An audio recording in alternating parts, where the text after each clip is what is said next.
There's a window on the second floor of a lake house in northern Wisconsin that has not gone dark in 11 years. Not during power outages. Not after the family who owns it stripped the wiring out of that room entirely. Not even the winter a neighbor watched the whole house sit empty and snowed in for 4 months straight.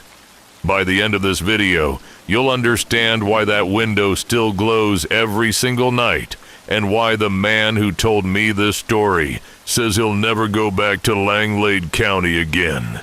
His name was Curtis, and I met him at a gas station off Highway 45. The kind of place with one pump that takes cards and a bell on the door that doesn't ring right. I was passing through for work. He was filling up a beat-up Ford, and somehow we got to talking about the lake house his family used to own on Spirit Lake. A small, mostly forgotten body of water, surrounded by pine, and a scattering of cabins that mostly sit empty except in July. He told me the story slow, like it still cost him something to say it out loud. And I'm going to tell it to you the way he told it to me. Curtis's grandfather built the house in 1968. Nothing fancy. 2 stories, a screened porch, a dock that needed new boards every other summer.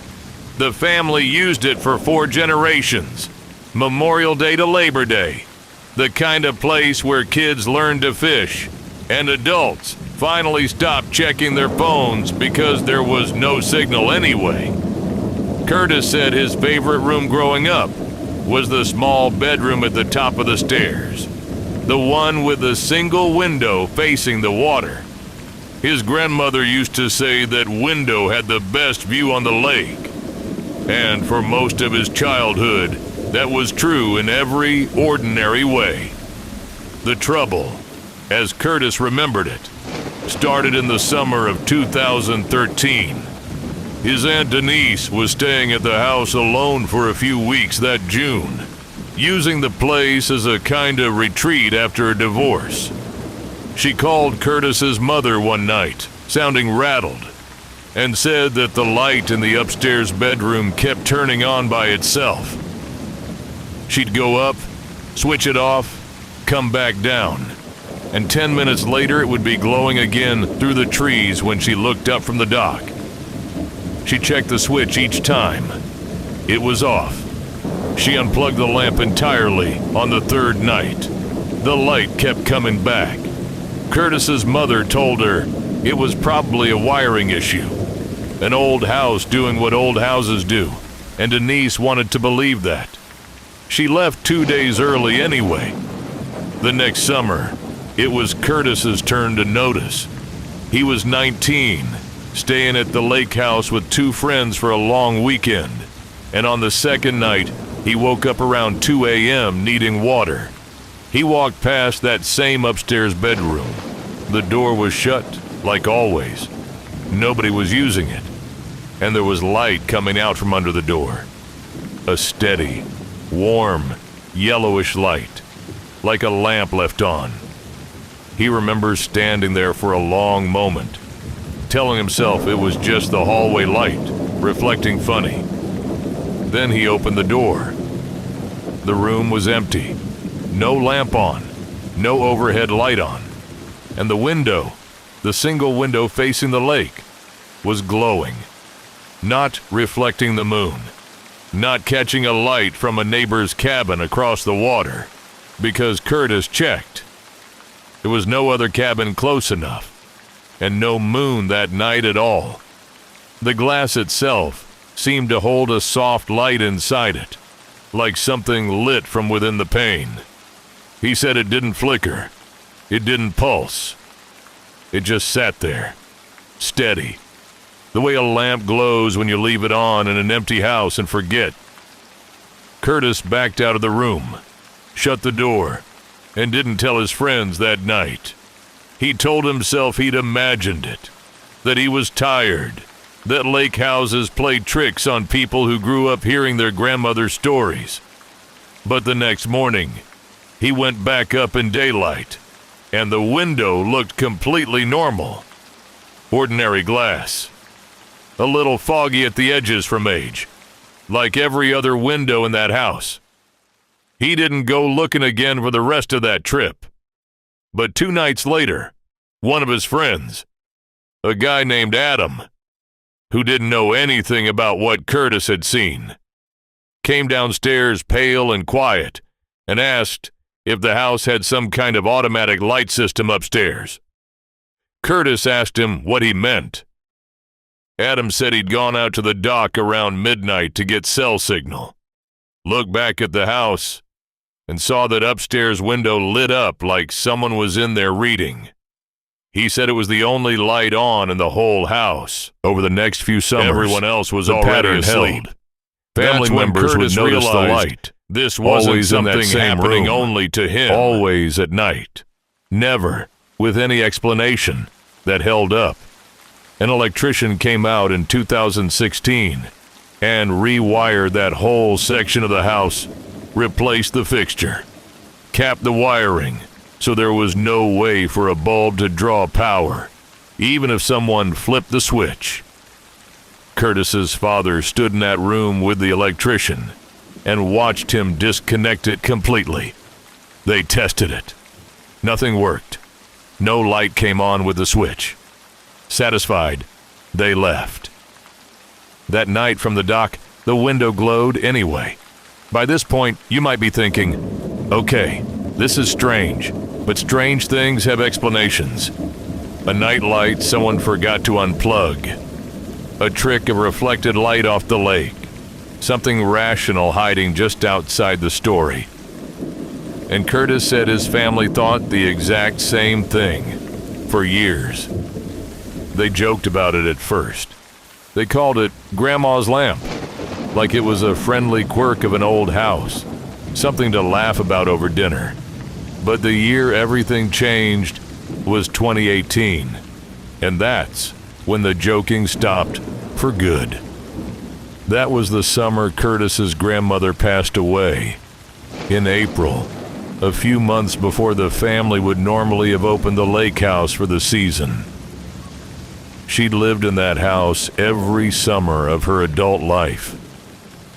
She was the one who always said the upstairs window had the best view on the lake. Nobody visited the property that year until late June, when Curtis's mother and her siblings drove up to decide what to do with the place.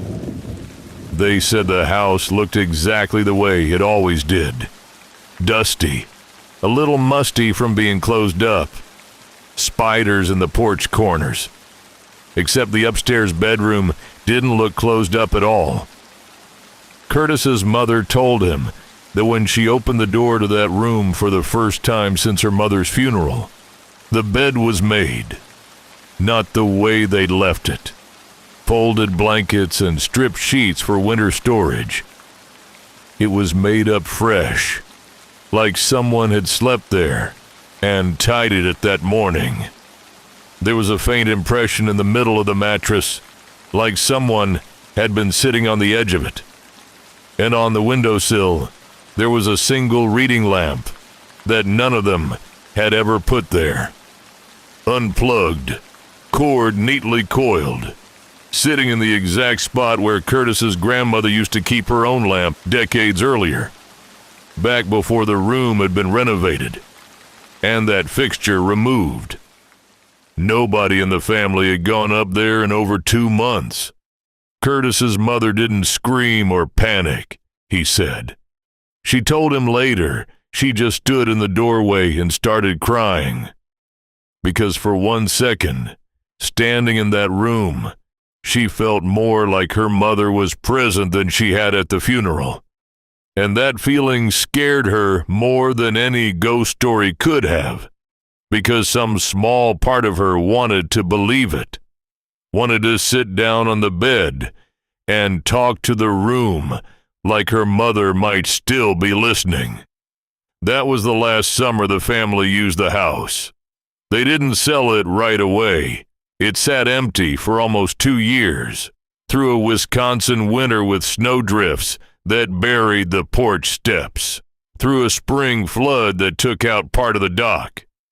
Curtis said a neighbor down the shoreline, a retired guy named Hal who checked on empty cabins for people, called Curtis's father every few weeks with updates. Roofs, fine. Dock needs work. And almost every call, somewhere in there, Hal would mention, offhand, like it was nothing. Saw your upstairs light on again last night. Curtis's father stopped asking him to check on the house after that. He said it felt disrespectful somehow, like they were spying on something that wasn't meant to be watched, or worse, like they were checking to see if she was still there. They finally sold the property in 2020 to a couple from Green Bay who wanted a lake place and didn't ask too many questions about the house's history, because Curtis's family, understandably, didn't offer many. Curtis said the sale went through clean. No issues. No disclosures required by Wisconsin law for something like this. He heard through Hal, months later, that the new owners had gutted that upstairs room completely during a renovation, ripped out the old window and its frame, replaced it with a newer, larger one. Different glass entirely. Different everything. Hal told Curtis's father that the new window glows too. That was the detail that stopped me cold when Curtis told me this story at that gas station. Not the original glass. Not the original fixture. A completely different window, installed by people who had no connection to Curtis's grandmother. No memory of that room the way it used to be. And it still lights up at night, on its own, facing the lake. The one room in the house nobody sleeps in anymore, because the new owners eventually turned it into a storage space and stopped going up there after dark. Curtis doesn't have a tidy explanation for any of this, and he told me straight out that he stopped looking for one. He said for years he wanted it to be wiring, or reflection, or some environmental thing about the lake and the way light bends over water at night. He said the electrician who capped the wiring in 2016 never gave him an answer either. The man just packed up his tools, looked at that window for a long moment, and told Curtis's father, off the record, that he'd worked on a lot of old lake houses in his life, and this was the only one he wouldn't take a night shift job in, even for double pay. What Curtis keeps coming back to, when he talks about it now, isn't the fear. It's the made bed. It's the lamp on the windowsill, coiled and waiting, in the one spot in the house that meant something to one specific person who was gone. He said if that room is trying to scare anyone, it's doing a strange job of it, because mostly what he remembers feeling, standing in that doorway next to his mother, was the ache of missing someone so much that even an impossible light in a window felt, for 1 second, like being visited instead of haunted. He told me that's the part he can't shake. Not whether the house is haunted, whether grief has its own kind of gravity, strong enough to bend something as ordinary as electricity around it, strong enough to keep a light burning in a window, long after the person who loved that view has gone. He said some nights he still drives up toward Langlade County, gets as far as the turnoff on Highway 45, and stops the truck at the tree line without going any farther, because some part of him wants to see that light one more time, and some part of him is afraid of exactly what it would mean if he did. I think about that a lot. The idea that the things we can't explain aren't always meant to terrify us. Sometimes they just sit there, quietly refusing to make sense. The way love and loss refuse to make sense, long after the people we lose are gone. Maybe that window isn't a warning at all. Maybe it's just someone who isn't ready to stop watching over the people she loved, using the only language a house has left to speak. Have you ever lost someone and felt like some small, ordinary part of the world kept holding on to them after they were gone? A light, a sound, a room that never quite felt empty. I'd like to hear about it. So tell me in the comments.